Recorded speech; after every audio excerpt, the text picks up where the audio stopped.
Família, uma das fofocas de momento é sobre Lloyd Augusto. Apuração do canal Atenção Vascaínos. Internamente, pessoas bateram na mesa e disseram: Lloyd Augusto não tem nível para jogar no Vasco. Falei pausadamente pelo impacto dessa apuração. Porque como assim, Thiagão? O cara acabou de chegar, tem o quê? 2 semanas, vai completar a 3ª semana agora de trabalho, de treinamentos. É o papo, é a fofoca do momento, família vascaína. Agora, de fato, não tem qualidade para jogar no Vasco ou é outra coisa? Porque a gente sabe que o canal Atenção Vascaínos não morre de amores com a gestão Pedrinho. Recentemente aí teve um chilique do Emerson Rocha, bando de frouxo, incompetente, e reclamaram lá também que estão atrapalhando o trabalho deles. E aí, família, a gente vai debater sobre isso aqui, porque tem outras informações também deles. O Vasco ainda está no mercado, está tentando contratar um atacante. Será que é justamente por esse motivo? Também disseram lá que na segunda janela o Vasco vai ter mais papel colorido para contratar um zagueiro, um meio atacante, um outro atacante interessante para a gente resenhar. Vamos falar também aqui de outra fofoca, que é a questão do Vasco vender o mando de campo. Eu fui até criticado aqui por um amigo: você está passando pano, mas eu comentei no vídeo, eu não sei se foi uma tomada de decisão do Pedrinho ou é uma questão da 777, que vendeu alguns jogos, né, na gestão deles. E aí o GE tem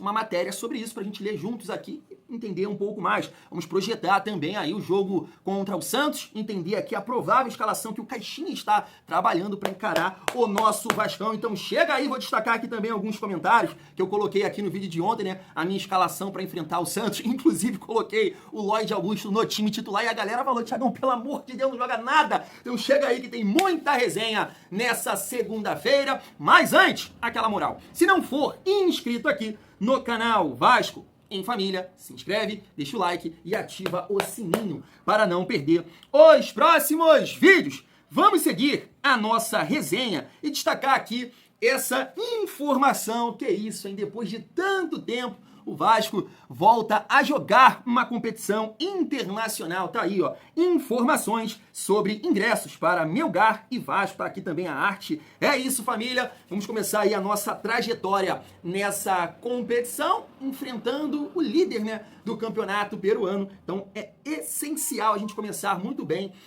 ganhando aí do Melgar ou buscando ali o empate, né, porque depois a gente tem 2 rodadas jogando em casa, né? Contra o Porto Cabello e depois contra o Lanús. Então, de repente, a gente conseguindo aí uma vitória, ó, a gente dá um grande passo aí rumo à classificação, claro, ganhando os 2 próximos jogos, que é no nosso Caldeirão. Mas, pô, tô ansioso aí pra ver o Vasco nessa Sul-Americana. Espero que a gente possa fazer uma grande campanha nessa competição, família. Seguindo aqui a nossa resenha, pra gente falar sobre outra fofoca, que é a questão se o Vasco vendeu o mando de campo para o Palmeiras, quero dizer, a gestão Pedrinho, ou ainda foi na época da gestão da 777, porque tem uma matéria do GE pra gente destacar aqui. Mas eu até concordo com uma página agora há pouco que fez uma postagem, agora, dizendo que o Pedrinho, né, tem que se posicionar em relação a isso. Foi a gestão dele ou ainda é um acordo que foi feito na gestão da 777? E eu concordo plenamente. E até acho que isso vai ser feito.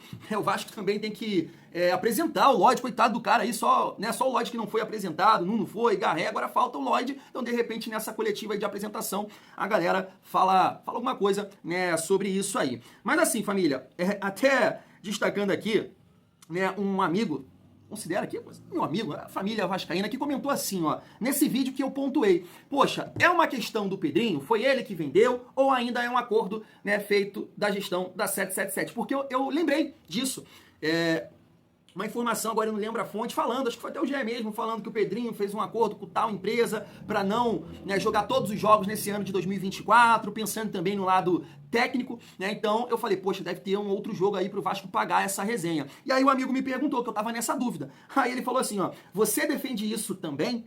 3 jogos com o nosso muito amigo Palmeiras fora de São Janu. Sua dúvida nada mais é do que um pano enorme que você quer passar. E eu respondi ele: claro que não, poxa. Porque se é uma questão da 777, eu vou falar mal do Pedrinho. Por quê? Por quê? E tem outro ponto, né? Porque eu falei até pra ele aqui de uma forma mal criada, o cara é forte, na foto fortão, mano. Eu falei assim, mas de uma forma mal criada, eu falei, eu passo pano pra quem eu quiser. Eu passo pano para quem eu quiser. O que eu entendo é o seguinte, uma SAF, uma empresa que entra com um discurso de muito dinheiro, a 777 falou isso, o Osório falou isso, Salgado falou isso, ó, dinheiro não é o problema. Então por que vai vender mando de campo? Por que vai vender jogo? Se dinheiro não é o problema. Você não precisa vender jogo se você tem dinheiro. Não precisa. Agora não é o discurso da gestão do Pedrinho, que até, beleza, critica a questão de vender mando de campo, tem que pensar na questão técnica muito dentro desse sentido. Se você tem dinheiro, se você não precisa desses artifícios, cara, você tem que pensar na questão técnica. Não é o caso do Pedrinho, que vem falando que o Vasco, né, tem as suas dificuldades financeiras, tem que atacar as dívidas. A gestão da 777 aumentou em 350 milhões a dívida do Vasco. Então a gente tem que parar para pensar isso, não é só criticar, não é só, né? Tem que entender tudo isso, família vascaína. Agora, como torcedor, é claro que eu não gosto. Né? É essencial, numa partida tão importante como essa, contra o Palmeiras, jogar em casa. Né? Você aumenta as suas chances de ganhar. É isso que eu penso. É isso. Mas tá na tela para vocês, ó. Uma matéria do GE. Vamos lá, ó. Entenda por que o Vasco vai levar jogo contra o Palmeiras para Brasília. Vamos lá, ó. A notícia não foi bem recebida por parte da torcida. Em mais de uma ocasião, o presidente Pedrinho e seus diretores disseram que a preferência será sempre por mandar os jogos em São Januário. Mas por que, afinal de contas, o Vasco deve tirar essa partida de sua casa? Como eu passei aqui o comentário do amigo, né? A torcida não gostou, e é claro. Mas tá aí, ó. Em resumo, o Vasco tem um jogo pendente de um acordo de vendas de mando de campo fechado ainda na gestão da 777 Partners. O contrato menciona que 2 partidas precisam ser válidas pelo Campeonato Brasileiro. Também foram incluídos compromissos pelo Campeonato Carioca, como Vasco e Fluminense, do mês passado. O primeiro foi justamente contra o Palmeiras no segundo turno do ano passado. A equipe perdeu por 1-0. Em 2024, como parte do acordo com a Metrópolis Sports, o clássico contra o Fluminense pela 20ª rodada inicialmente seria realizado em Cariacica, no Espírito Santo, mas Pedrinho acionou a empresa depois de assumir o controle da SAF e conseguiu fazer com que o jogo ocorresse no Newton Santos. A partida pendente no contrato ficou para este ano e acabou sendo importante mesmo, né, porque o Vasco ganhou aquela partida contra o Fluminense, né? E tá aqui, o Vasco versus Palmeiras do ano passado foi atrativo no sentido financeiro. Quase 65 mil pessoas estiveram nas arquibancadas e a arrecadação foi de 7.496.000.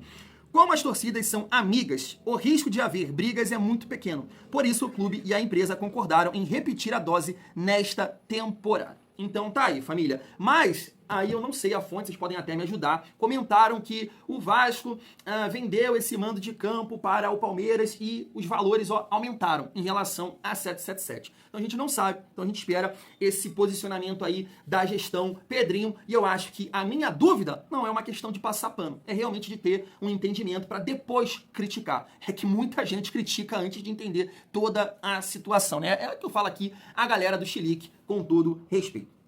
Seguindo aqui a nossa resenha para a gente projetar esse jogo contra o Santos, né, que está voltando aí da Série B. É um jogo difícil, jogo complicado, mas como a gente passou aqui no vídeo de ontem à noite, né, o Vasco tem um retrospecto positivo iniciando aí na estreia do Campeonato Brasileiro. Recentemente foram 3 vitórias, né, contra o Sport, 2020, 2023 contra o Galo e no ano passado o Vasco também ganhou do Grêmio. Espero manter essa fase positiva aí em estreias. Mas tá aqui, ó, o provável Santos. Vê aí, família, dá pra encarar, dá pra ganhar. Brazão, JP Sherman, Gil e Zé Ivaldo. Escobar na lateral esquerda, João Schmidt. Poxa, o time vai pra frente aqui, hein? David Washington, que é o atacante que fez o gol no Vasco naquela derrota em 2023 por 1-0. Neymar, Soteldo, Tiquinho Soares e Guilherme, família vascaína. Assim, eu sinceramente eu não acho que vai ser essa escalação aqui não. Porque o David Washington é um jogador que até pode, né, jogar ali como um segundo atacante. Ele é mais móvel do que o Tiquinho Soares, mas eu acho que ele joga mais como 9, né? Então, de repente, aqui, cara, vai ser o Gabriel Veron. Né? Neymar, Gabriel Veron, Guilherme e Tiquinho Soares. Pode ser? Ah, não, tem o Soteldo aqui também. Tanto que eles estão colocando aqui, né? É isso, família vascaína. Eu acho que vai ser Neymar, Soteldo, Guilherme e Tiquinho Soares. Todo mundo bem. É esse time que tava jogando por lá até a lesão do Neymar. É como eu venho falando aqui com vocês, cara. Não é um jogo fácil. É um jogo complicado, sim. Não vai ter jogo fácil. A verdade é essa no Campeonato Brasileiro. Então o Vasco tem que iniciar muito bem. nessa estreia aí. A gente está, né, ansioso para ver o Vasco, porque teve um longo período aí para trabalhar, para treinar, para ajustar. O próprio João Vitor, né, falou sobre isso, que esse período foi para trabalhar e corrigir erros, e que nessa semana o Vasco ia trabalhar pensando, visando o Santos, pontos fortes, pontos fracos, e a gente espera uma excelente estreia. Eu comentei aqui com vocês, né, que eu...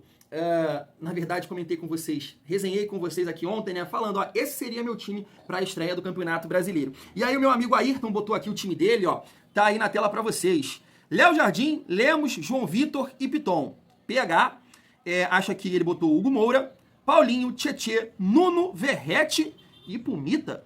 Ele tá colocando aqui o Pumita de ponta, né, e colocou 3 volantes, Hugo Moura, Paulinho, Tietê. Tietê não vai estar à disposição, né?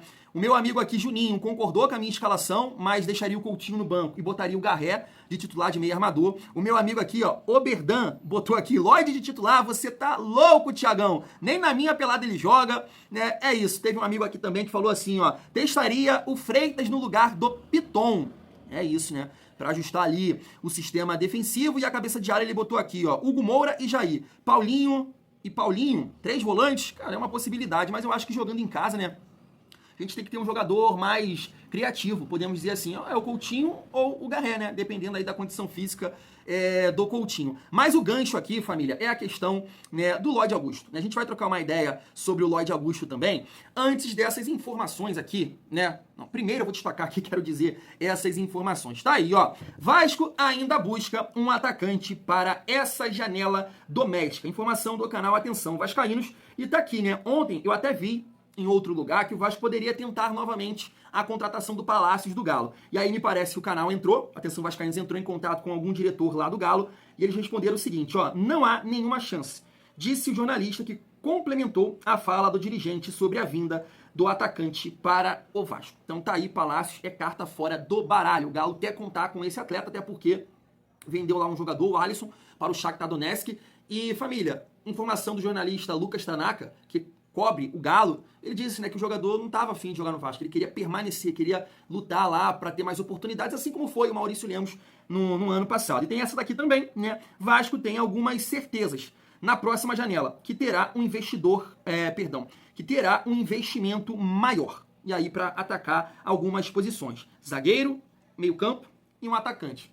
Vamos torcer para que isso possa acontecer de fato, família vascaína. Mas então, essa fofoca, vou até mostrar aqui para vocês, né, uma informação aí de bastidor do canal Atenção Vascaínos sobre o Lloyd. Tá aí, ó. Pessoas confidenciaram que Lloyd Augusto não é jogador para jogar no Vasco. Lembrando que o jogador ainda não foi apresentado pelo clube via entrevista coletiva. E assim, é um bom ponto para a gente resenhar aqui, família vascaína, porque assim, na minha cabeça eu tinha esse entendimento, né? Eu sei que, né, o mundo da Disney, isso não é novela, não é filme. Mas quando entrou o Pedrinho, pô, entende muito de bola, foi um grande jogador, e depois contratou, né, o Felipe para ser diretor técnico, que também sabe muita coisa de bola. Falei assim, poxa, o Vasco vai conseguir ter um critério legal aí para contratar. Sei que existe uma dificuldade muito grande em relação a dinheiro, porque eu tava vendo aqui até os valores, né?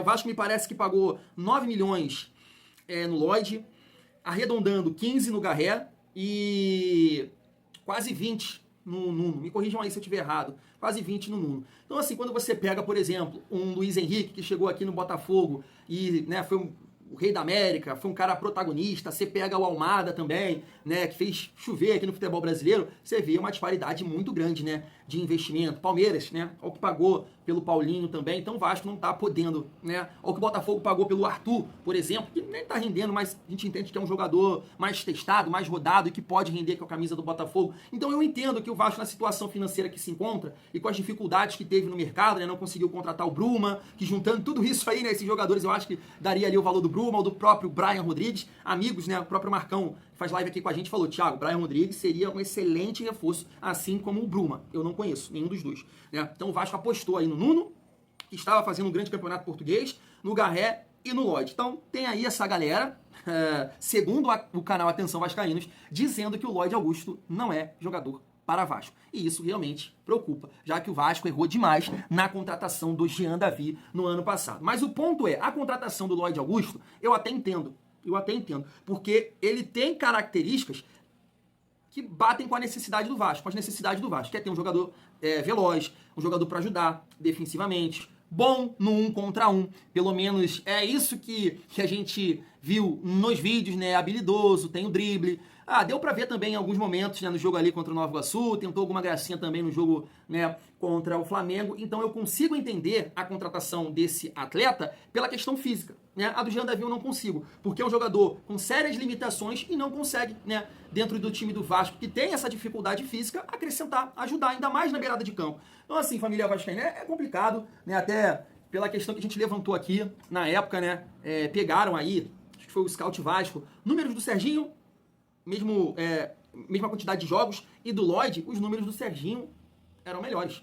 Então isso já é um ponto pra gente se preocupar. Agora, eu espero, cara, que ele possa dar a volta por cima, ajudar, ou que não seja, né, o caso, de repente, a gente sabe que o canal Atenção Vascaínos não morre de amores pela gestão Pedrinho, até porque a gente trouxe aqui uma informação, né, lá no X, o cara entrou em contato com um amigo que trabalha no Vasco e falou, não é o caso, tem nada disso, os jogadores estão se adaptando, estão trabalhando, tudo mais, e a galera querendo tumultuar. Então vamos aguardar. E por esse motivo, eu pedi aqui, né, na minha escalação, eu colocaria o Lloyd Augusto como titular, porque é um jogador da função, não é a do Ryan.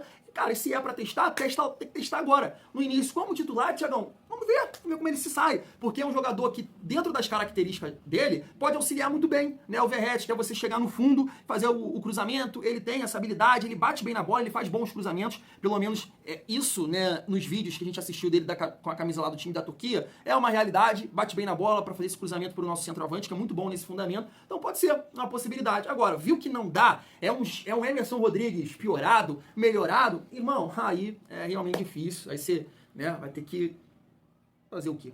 Mais um erro da gestão Pedrinho em relação a isso. Mas vou ficar na torcida para que ele possa ajudar, não só ele, como o Nuno, como o Garré, porque são jogadores que, cara, vão ter um papel muito importante, porque o Vasco não tinha, né, essas opções, essas características de velocidade, de aproximação, de chute no gol, de cruzamento, de chegar no fundo. O Vasco estava jogando sem, né, essas possibilidades. Então, esses atletas vão ter que ajudar e torcer. Mas quero saber a opinião de vocês. Fui!